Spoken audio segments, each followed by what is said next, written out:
I'm just making this video really for volunteers or people who haven't installed these before but are going to install them, and hopefully I'm able to provide a few tips or pointers. Why are we using AT220s? Well, we've got a little bit of possum control where we are by leg hold traps. Another group's doing those and they're doing a great job. Just that we have got a slight increase in possum numbers. We do have some rat control using pindone and bait stations, and that gets rat numbers down, but because a few possums are around, they're eating the bait before the rats do. So that's why we're using these, it's just to get those numbers down, because we want our DOC 200 and 250 traps to be left open for things we're really after, because our targets are mustelids and feral cats, because we're primarily a kiwi project, and those are the biggest risks to kiwi. I just want to be clear about trapping versus toxins. You know, if you're setting up a landscape scale project and you want to get the rat and possum numbers down, trapping is not the way to do it. It's not the most cost effective way. You're better off getting bait stations and using a combination of, let's say, pindone and cyanide, or even double tap will target both of those species and get the numbers down. And they're cost effective, it's less labour intensive, that's the best way. But AT220s and NZ Auto traps do provide an option, and you know, they are the best trap on the market. They're incredibly reliable, and per kill, if you're accounting for people's time and paying them, then per kill, the NZ Auto trap is by far the best trap. You're able to kill over 100 things and check it every 3 to 4 months, and there's no other trap that can compete with that. So yeah, this is by far the best option. We're able to use it here. Our goal is to create a kind of hub for activity. We've got a mustelid trap close by, and what we want to do is catch as many rats and mice and possums as we can here. They're going to drop on the ground, and we're going to have regular visitors looking for a free feed, and they're going to end up going into our DOC 200 and 250 underneath. That's the idea, and we want to be able to keep the rats out of our traps. So they're an awesome tool, and I suggest that you get them, as they do complement your project.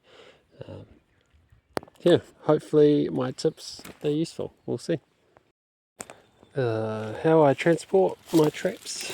I just have a pack frame, and I just carry 4 at a time. I'm not trying to be a superhero. I strap around the top, and then to the frame to pull it in tight. That leaves my hands free to carry my ramps, which is just old pallets. In the past I've painted the tops and bottoms, but at the moment I'm not bothering doing that. And tool wise, I just have a little pouch. My impact driver, and then the right amount of screws in the bottom. So that keeps my hands free so I can carry the ramps. In the past I have strapped them to my pack as well. They just get caught up heaps, so I find it easier just carrying the ramps by hand. Yeah, that's how I transport them. When I transport them, I already have the bait set up with the battery ready to go. So I plug the battery in. I'm trying to, when I've got both hands, press the button once and let it start setting. Yeah, I've put the battery on, press the button once, and as you might be able to see, it's ticking over, so it's starting to... What happens is that it has to catch on that little groove there, and then set in exactly the right spot. And sometimes it doesn't set in the right spot and will trigger. And that can happen 3 or 4 times before it finally sets properly. So what you want to do is put the lid back on, or else when it triggers, everything's going to fly out. Now while it's setting, I've recorded my GPS point. In this instance we're using field maps for that. And in that I've said what kind of tree I've got it on, which is a rewa. It might go off or it might catch, we'll see.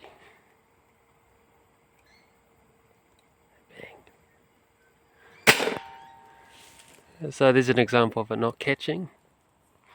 This is normal. So in about a second that'll start setting again. There it goes. And it'll keep going until it does catch, and then it'll let a bit of mayonnaise out.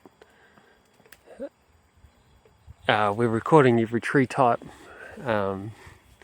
just to see if we have trees that outperform others.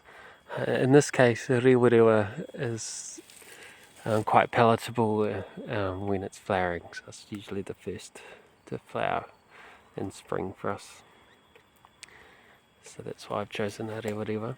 Also, what I'm looking for is a nice straight tree.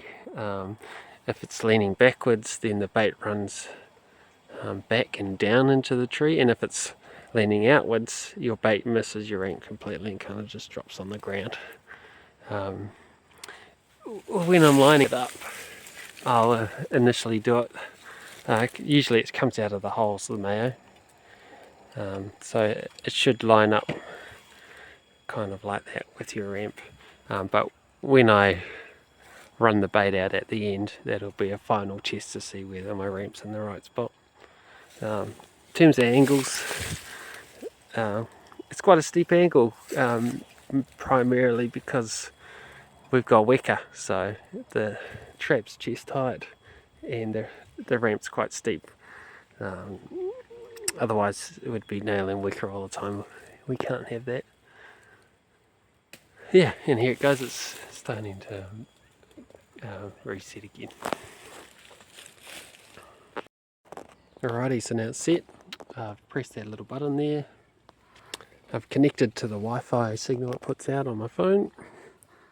I've gone onto the app, I've connected, and then I've erased all the traps and the previous traps, so now it's counting our actual traps. Yeah, if I knew how to show you that, I would. And then I've enabled the manual control of the bait, and I've run a line of bait. In this case I was missing it originally, so then I moved my ramp to now the bait is hitting the ramp. And then I've run a bit of lure down, so the possum's going to be able to have a taste test first. So now we're going to make sure that the lid's on properly, because if a rat can get in through this the gap, sometimes people don't latch it down properly and a rat will get in and eat all your tubes. So yeah, now it's set and good to go. This trap will probably be revisited in the next 3 to 4 months, and it could kill over 100 things in that time. Alrighty, here's a good example of an AT220 that's caught a mouse, and you're better off just leaving it there. The sensor is actually here and the beam goes up that way. So this mouse isn't causing the trap any harm, and it's not preventing it from going off in the future. So this is an example of where I would leave a mouse or a rat in place, and that will mean that perhaps a predator like a stoat or a cat may put its head in. It's more likely to if there's a free feed just sitting there. So yeah, this is a great example of having a catch stuck in the trap, but just leave it. Another tip is that the trap has to be able to swing freely. The reason being is that the trap monitors the amount of swing when it goes off. So if there's a possum that's swinging underneath it after it's been killed, its nerves will be moving, and so it can sense how much movement there is, and then it'll add possum to the counter rather than just a trigger. So yeah, make sure that the tree you put it on doesn't have any branches around here so that it can swing freely.